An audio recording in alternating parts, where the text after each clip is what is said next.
All right. So like Mike said, my name is Simon Stewart, and I'm going to talk about Chrome DevTools. So the intention is not to pretend to be an expert, which is normally what you do when you give a talk. I'm really just here to kind of throw a whole bunch of things that I've seen that I think are pretty useful. Some are kind of more kind of niche, and some are ones that you probably all know, which is fine. So just kind of look really excited when I show you that. I work at a company called Bridgement. So this is not a sales pitch, but I work there. Just in case you leave kind of halfway through, the information slide I'll show you at the end. Chrome DevTools has got a really good Twitter account, so I really recommend just kind of keeping an eye on it. You don't have to do it every day, but just to kind of keep an eye on what's happening. And Clarice did a really good article for Upperzen as well. So definitely have a look at that. There's also a whole bunch of stuff on YouTube. So if you've got the appetite for that, then dig in. And that's my slides. Not that I didn't prepare, it's just ask you for the win. Okay, cool. So like I said, I'm just going to kind of group them, and I'm just going to show you a whole bunch of things. The only thing I'm going to ask, because I know how much we like to interact as developers, is just kind of put your hand up if it's something that you haven't seen before. You don't have to be too enthusiastic, just to kind of give me an idea whether I've missed the mark or not quite missed the mark. Okay, so the first one, which is completely out of context, but I'm just going to show it anyway because it was quite cool, is the fact that you can zoom into Chrome DevTools independent of the browser, which I thought was quite cool. So, and I think they do that because the average age seems to coincide with my age as it gets more and more. So I think that's why. So you can zoom in. But it's quite cool because you can zoom in without zooming into the whole thing and destroying the viewport. So that's the one. The next one is they've unified the way you can do searching. So there are actually two ways to do it. The one is Shift Command P. It's on a Mac, which brings up that one. And the other one is just Command P, but they're actually the same thing because the one's just got a chevron in front of it. So this is a nice way to get into a whole bunch of the different bits of functionality inside of Chrome DevTools. So for instance, important things like switching on the dark theme, you can now access without having to dig in, and then hopefully remember how to disable it. Switch the dark theme. And also you can, as you can see, they have a section as a badge in front of the command, so you can pretty easily figure out what's kind of, if you do performance, you can kind of see what's going on there.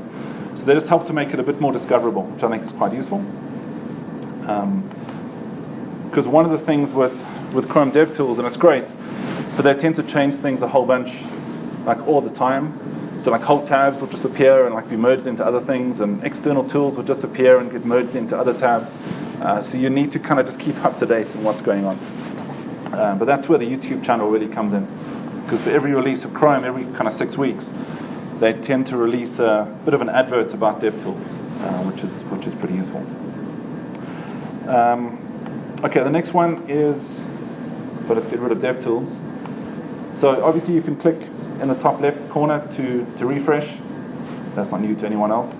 But if DevTools is open, you can double finger click. I don't know what it is on a Windows machine, I forgot.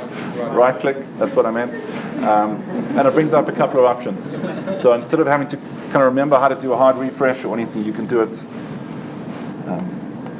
I did Windows for the first 15 years, and I just seem to have forgotten everything. Okay, the next one, which is quite cool, let me just start the demo.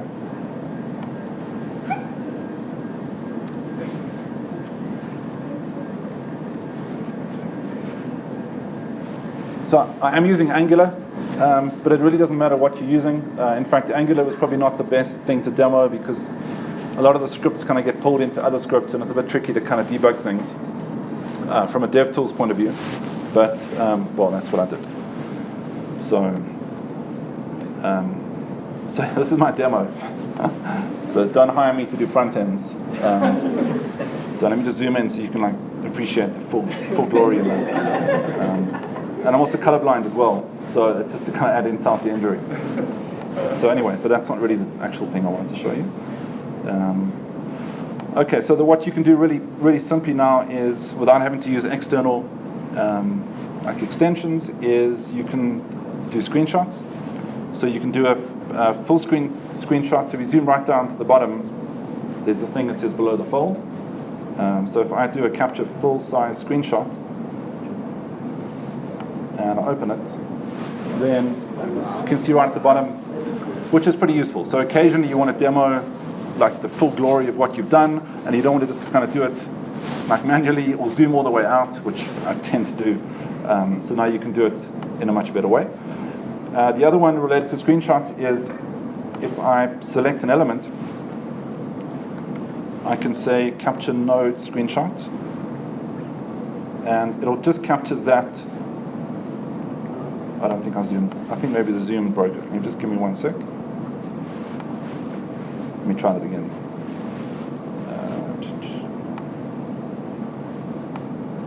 So I'm on the button, say capture node screenshot, and there we go. So if you just wanted to capture one like specific DOM element, obviously it'll do the whole tree. See how that's a 1 meg image of the button, which obviously you can put in a Word doc and send to your designers. They'll love that. But anyway, that is pretty useful. The next thing you can do, obviously, is, well, not obviously, because a whole bunch of these things I haven't known like for a whole lot of time, is you can search for a file. So this is the file within the context of your site. So I just have an external script called cool.utilities.js. So you can search for that, which is pretty useful, and you can obviously kind of view it. The next thing that you can do, which is pretty useful as well, is you can actually search within the files that are loaded. So you can see here I've just searched for add numbers, which is this function I'm going to kind of demo in a minute. And if I just zoom in a little bit, so it will actually show you the script files and the HTML files that have that phrasing, which is quite useful. Because fairly often you'll have some bit of hard-coded markup or something, and instead of going into your editor, you can actually do it through this, which is pretty useful. Okay, so let's have a quick look at the sources again. Give me 1 second. Okay, so I've just got for those not familiar with Angular, it doesn't really matter. I just want to reload that. So this is to kind of mimic a minified file. It's not really minified. I just like took the line breaks out. But for all intents and purposes, it's minified enough. So if I find the same file, I can see it there, but obviously it's not as readable. So in the bottom left corner, the little curly braces is a way to prettify it. So this is not getting the original. This is just Chrome kind of trying to make it as pretty as possible, which is useful enough.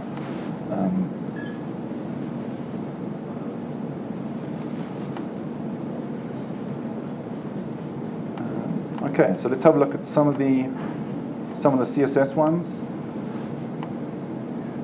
So if I click on that cool button that I did, which ironically is also called cool button as a class, you can command click on the actual CSS, and it will take you to that part of the CSS file, which is pretty useful. Because occasionally you want to actually go and find the place in the file and actually kind of figure out what's going on. Cool. So I'm just going to zoom out. It's like really difficult to look at it when it's so small. And what you most probably know about is the ability to add effectively inline styles, except in DevTools. So you can start kind of experimenting with stuff. The other thing that you can do is to actually add in a tiny new CSS property. So if you wanted to actually add a new property and go and do some stuff, instead of just putting it as an inline thing, you can just click that plus button, and it will look at the element that you're on and try and infer what that selector should be. So in this case, it's a button, and it's got the cool button class. So it tries to kind of make a guess about that, which is pretty useful.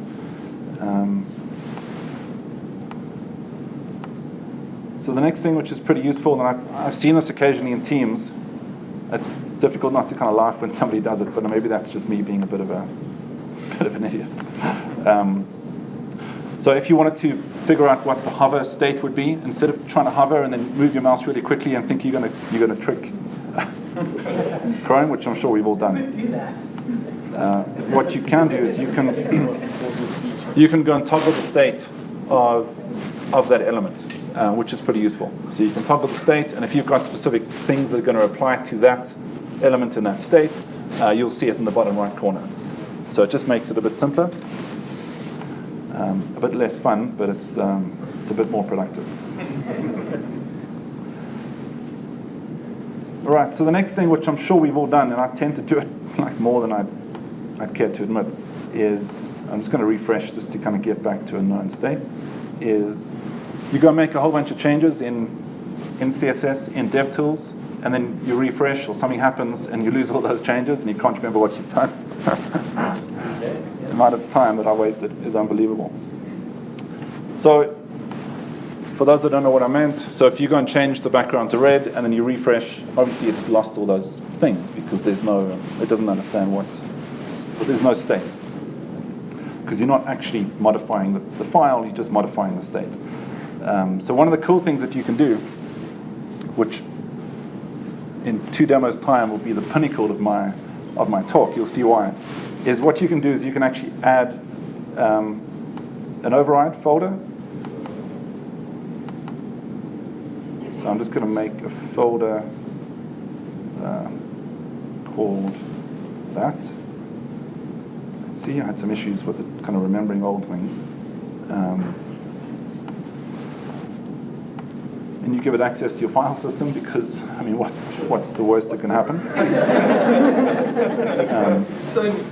And now what you can do is you can actually I can go and do the same demo. So if I click on that and I change this to, let's just change it to blue, something cool like that, and I do a refresh, it actually keeps a state, which is pretty useful. So what it's doing, and this is similar to, Chrome has had this idea of folders or workspaces for a long time, which I've never used because I just thought it was a bit of a hack, but maybe that was just me. This is pretty much the same thing, except you're kind of doing it on like a diff level. So you don't take all your source code and put it somewhere separate, it just kind of stores those diffs, which is pretty useful. So if you want to go make those changes, you can then make the changes, you can refresh, you're not going to lose anything. And then at the bottom, which is called the drawers, you can actually get a diff. You can't really see it very well when you zoom in. You can actually get a diff from what's been added to the original, and you can actually figure out. And hopefully from that point, you can then merge it back into your code. But we'll see. The other thing that you can do, which is pretty useful, is you can actually do the same thing. I'm trying to remember where to do it. Give me a minute.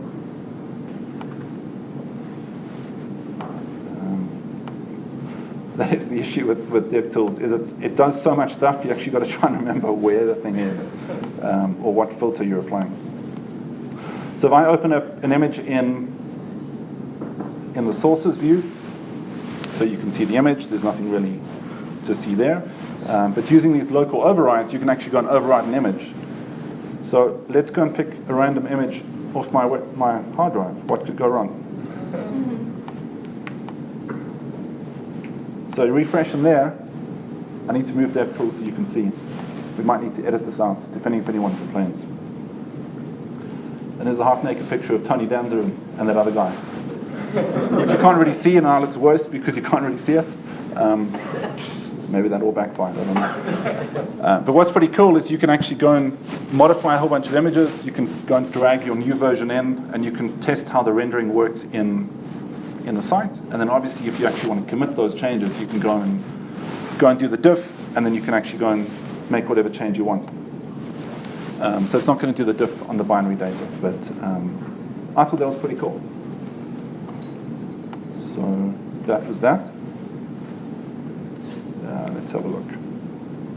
Okay, so that's image overriding. The other thing that you can do, which I can't really see a use case for, but I mean, it might be useful if you're like waiting to do like some major demo and you needed a whole bunch of changes done, is you can set design mode on the entire document. which means you can go in and actually go and make kind of inline changes, which is quite useful. Those ones are not going to be committed from these override styles. If you wanted to make those committable or persistable, the way you would need to do it is, I think, actually doing it in here, if I'm not mistaken. Or maybe not. There was somewhere else I think it was actually in the sources.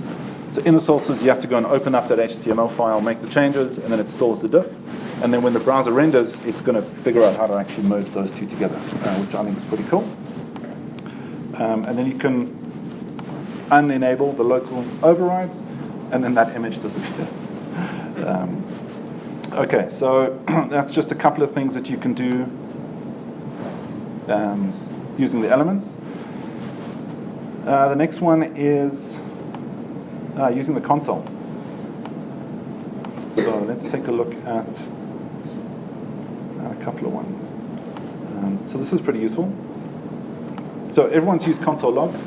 Yeah, so there's a whole bunch of other things that you can do that aren't console.log. And one of them is console.count, and you give it like an identifier. And then whenever you run console.count, it's going to output whatever that string is and a number that it keeps an internal count of, which is pretty useful. Again, one of these things has probably been there for 10 years, and none of us actually found out about it. So that's quite a cool one. The next one is doing a console group. It's just a demo. So I'm just going to, just to kind of save time, I'm just going to do it in the console window. And it's pretty easy to add new lines. So to do it as one kind of block, and that's just to do the shift button and enter.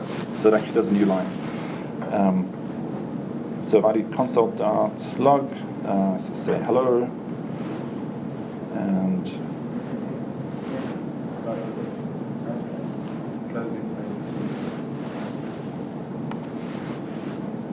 console.log,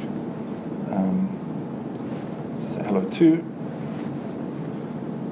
and the last one,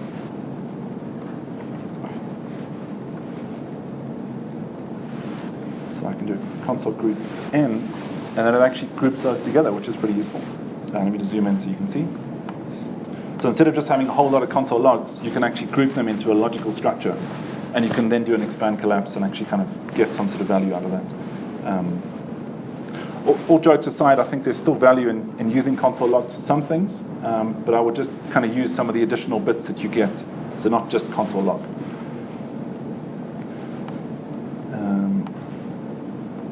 Okay. So one of the problems that you get with console logs, and this is the VM is just because it's running actually inside of the browser. So let me just I'm just going to do a couple of clicks of the button just to kind of show you what's going on. So it shows us the component that we're in. We happen to be in a TypeScript component because it's Angular, but it doesn't actually show us the function that we're in, which is often what you want. So one of the ways that you can do it, and obviously you can use a third-party component to do that, but there's a script that Remy Sharp put together, which is pretty useful. So I'm just going to run that. So presuming that that's run as part of your kind of bootstrapping of your application, and let's just clear the logs.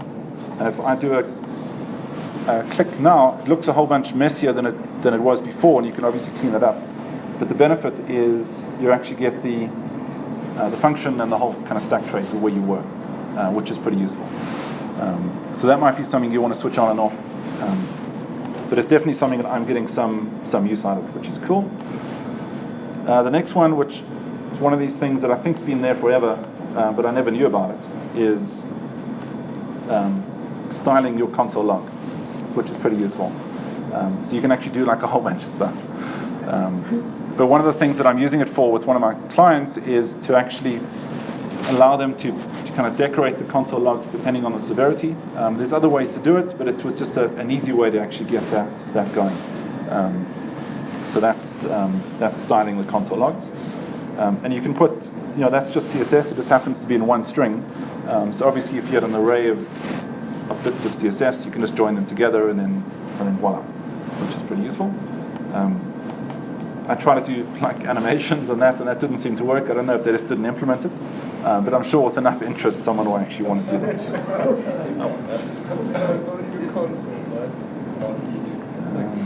Shit spinning around your consoles in chaos.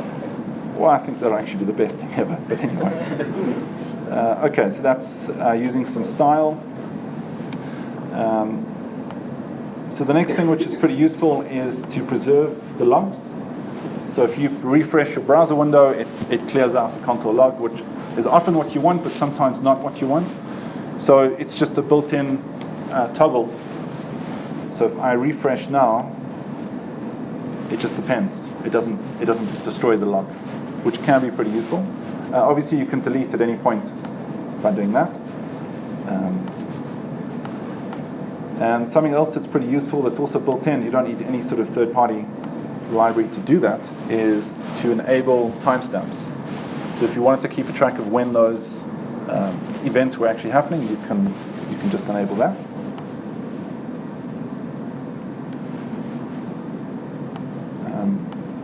And as part of that console window, you can do whatever kind of filtering you want. So I know that there's console logs with the word something in it, so I can just type and I can filter those. You can obviously filter by type as well. And you can also pretty easily kind of negate it and say dash something, and it will then exclude anything that has that match. I'm sure you can use regex for those that just want to kind of type out a whole bunch of regex. I'm sure you can do that as well. I'll skip that part of the demo.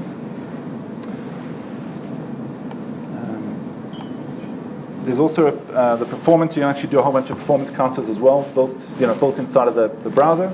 I'm not going to demo that, but certainly have a look at the performance object to give you a lot better control over measuring functions and measuring kind of groups of functions as well. It's much better than just trying to manipulate the date time. So the next one which I found was quite useful.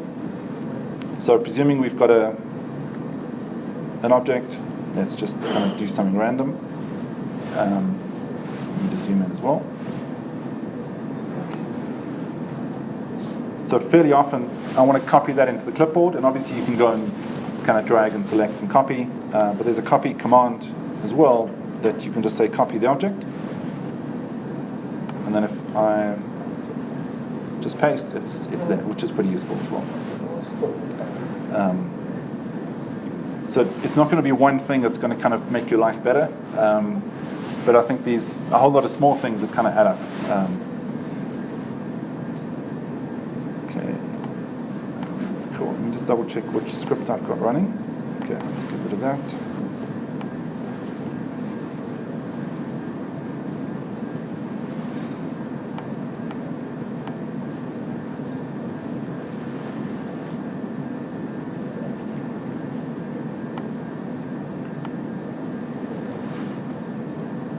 Okay, so if we wanted to go and debug this add numbers, and I purposely kept it really simple just so it doesn't kind of obfuscate anything, we could go and put a breakpoint, which I'm sure you've all done. So that's really simple. The other way to do it is to go into the code base itself and go and add debugger, which will go and force a breakpoint. The other thing that you can do, which is pretty useful, is get back to where I was.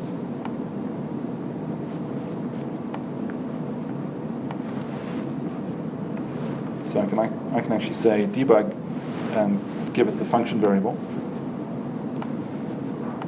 And then if I click, without having to put a debugger in there, it'll actually break in there, which is also pretty useful.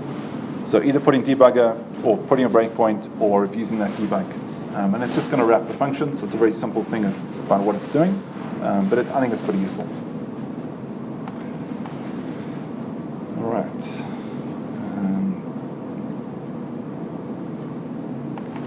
Okay, I'm going to skip doing breakpoints within the lines. You can actually do a breakpoint if you had a bunch of nested statements, which I guess is an anti-pattern in itself.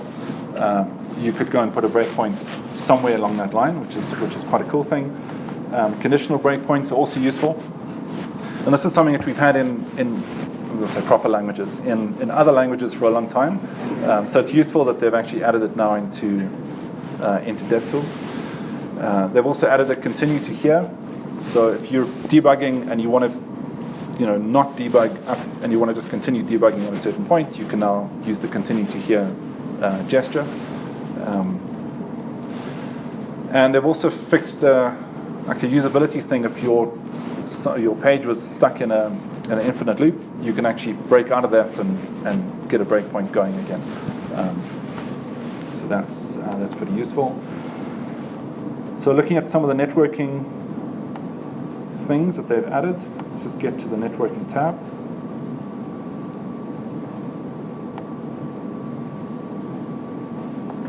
I'm always too scared to close tabs because then you don't remember how to bring up the drawer or anything like that. Okay, so I've just got a really simple get to JSON placeholder just to kind of demo some HTTP stuff, and it's returning some really basic JSON, which is cool. So what you can do, which is a nice thing to do, it's not always going to be that useful depending on what kind of frameworks you're using, is we can put a breakpoint on an XHR request. So I can say break whenever the URL contains the word to-dos. And then when I click, it's going to put a breakpoint somewhere random in one of the frameworks that I'm using. But there's kind of ways around that, which I'll show now. But this is pretty useful. So if you know that something's happening and there's a network call happening at some point, and you want to actually just break at that network call, you can do it from the network layer itself as opposed to the code. So that's breakpoints.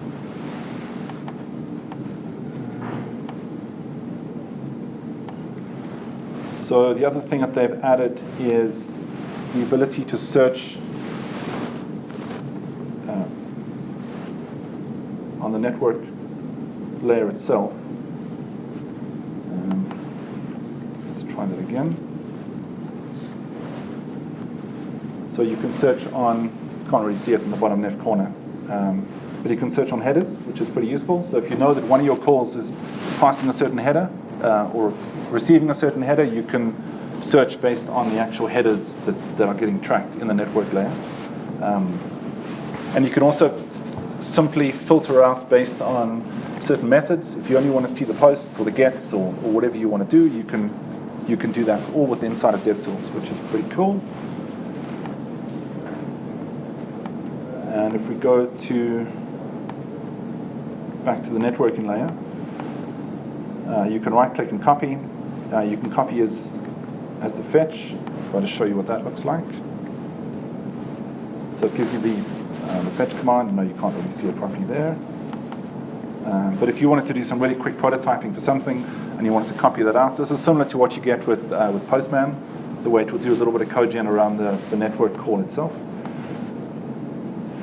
And there's a curl as well, and HAR as well. So depending on what tooling you use outside of DevTools, you can use things like that, which is pretty useful.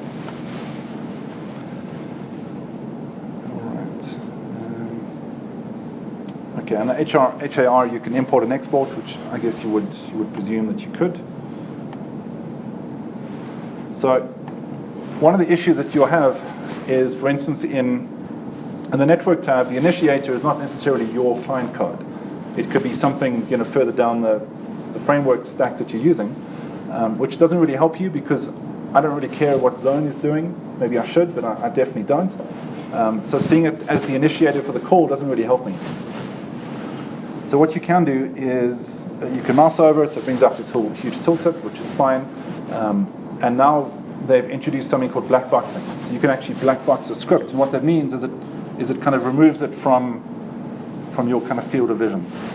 So if we go to the top, which is the one that was kind of blocking the meaningfulness of that column, I can right-click or double-click, whatever it is, and say black box the script.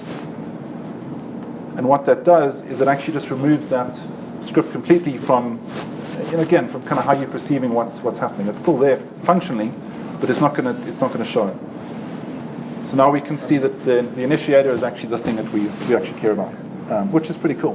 That should be in the Angular docs. It should be, yeah.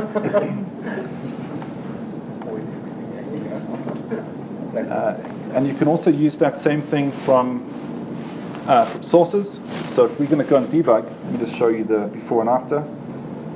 So I'm going to step into, because it's my code. It's not going to be like an Angular thing that disappears for like half an hour. So I've got two scripts. So it's kind of gone from one to the other. So let's presume that this one is not doing anything that we care about. It's doing some plumbing. It's not for human consumption. Just kind of ignore it. But it's always going to interfere with your debugging. So we can do exactly the same thing.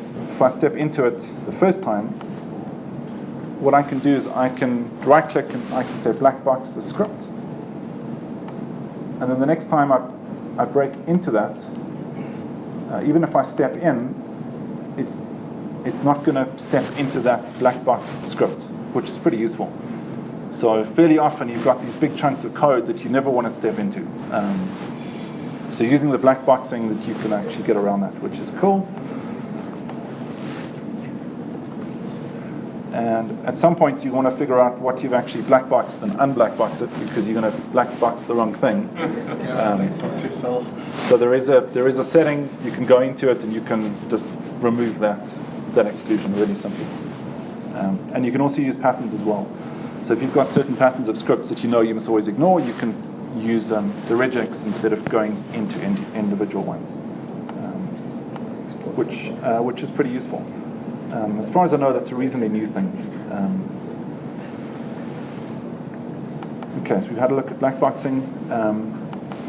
So one of the things that I'm definitely guilty of is not throttling my CPU and my networking when I'm testing. I can't believe I'm the only one who doesn't do that. So typically you're sitting on like a 100 megabit line and you've got a MacBook that costs more than like a bunch of people's cars and like a fancy phone, and you think, well, it works fine for me, let's like ship it, which is not always the best thing. So using Chrome DevTools, it's very simple to throttle your performance and your networking as well. It's probably not going to be the most realistic, but I know it is something that they've been improving. So you get a high end and a low end 3G, and you can throttle the CPU. So it's probably a lot better than doing nothing.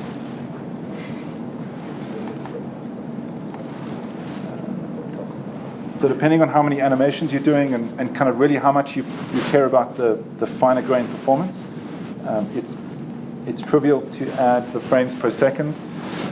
So you can track what's happening from a UI performance point of view, which is pretty cool. Let's just turn that off.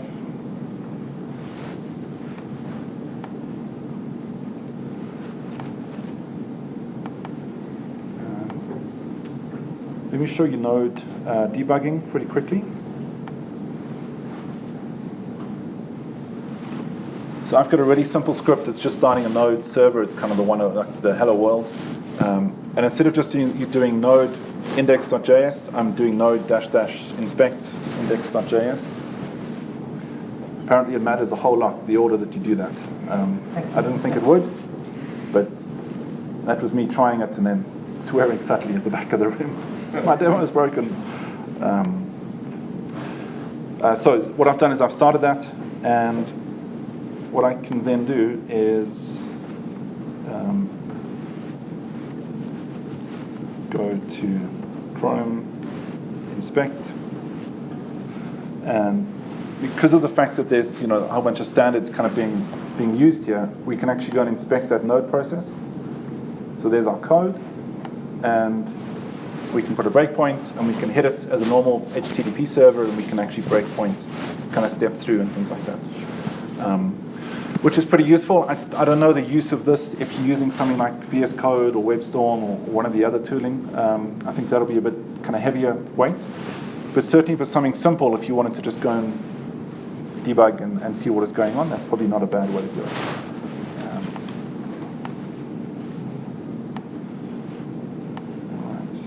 That.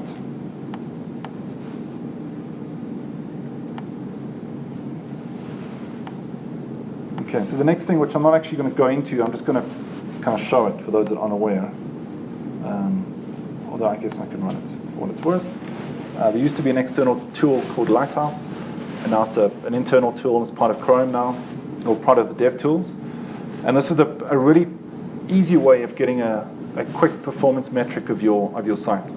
There's a lot of PWA specific things, which is fine, but I think it also gives you insight into a whole bunch of other metrics that you might not be aware of if you're using the site. So let's just let it finish up for a second or two.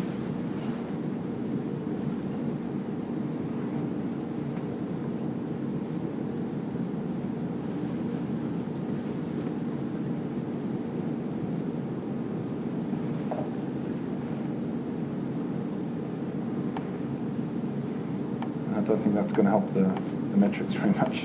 Oh, here we go. Okay. So here's the report. I'm going to just zoom in a little bit. So obviously this gives you very high level stats of where you are, and then you can drill down and actually get a lot more detail about the profiler and what's actually happening.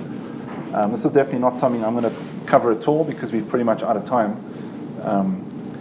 But if you care enough about the performance, I think this is definitely a place that you need to go in and actually figure out, the nitty-gritty of what's going on. Because fairly often we do simple things that seem to work fine, and then suddenly you've got, 1,000 rows instead of 100 rows, and things kind of grind to a halt. And it's this area of DevTools that's really going to help you figure that out. Let's see if I can go back. Before you move on, Shoot. one nice thing about it as well is that it gives audit suggestions. So it shows you where the problem is, but it also says what you can do to fix it. It's a great way to learn. Yeah, cool. And two of the things that are really important as well is it gives you timing on the first meaningful paint, which is one of the metrics that's kind of got more and more popular over the last sort of 2 years. And that is, how long does it take until something meaningful actually gets painted on screen? There's no point having banner ads and whatever else as the first thing that gets rendered. You want to have your news headline or whatever it's going to be as the main thing that gets rendered first. And the first meaningful paint is the metric that's going to help you figure out how long it takes to do that. There's a timeline at the bottom that you can actually figure out after X number of seconds, where is the rendering? Is it meaningful, is it not meaningful? So first meaningful paint is really important. And also the time to interactivity as well is really important. So how long is it going to take until the user can actually click on the save button or the next button or whatever it is?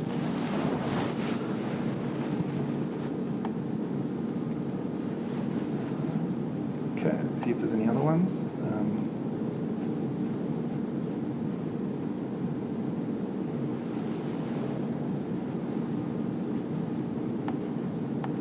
Okay, I think the last thing I'm just going to demo is not really part of DevTools itself.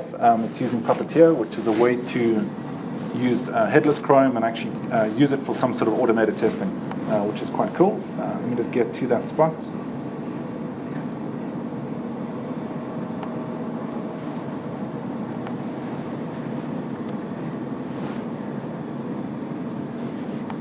Give me 1 second.